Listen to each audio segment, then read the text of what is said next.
চলুন মা বিশালক্ষীকে দর্শন করাই আপনাদের। এই মা বিশালক্ষী খুব জাগ্রত এবং এই মায়ের অনেক অলৌকিক ঘটনা আছে। এরকম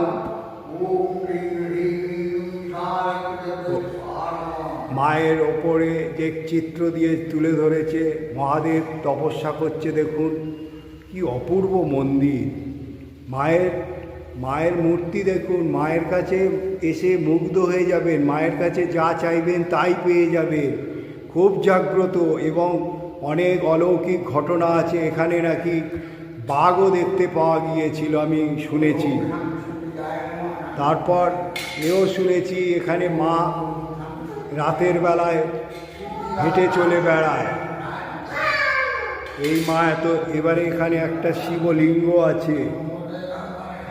আর মা বিশালক্ষী মহাদেবের ওপরে বিরাজ করছে। আর এই শিলাটা কি? হ্যাঁ, এই মা আসল বিশালক্ষী। একে কোথা থেকে পাওয়া গিয়েছে আমরা বলতে পারবো না।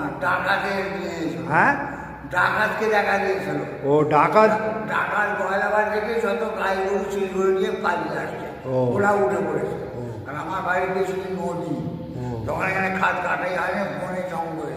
তখন ডাকাতের সরকার গরু গরু এনে ঢুকে গেল। দেখছে মা এখানে বসে আছে, তালাক তালাক তালাক করে পরিবার আলো চলছে।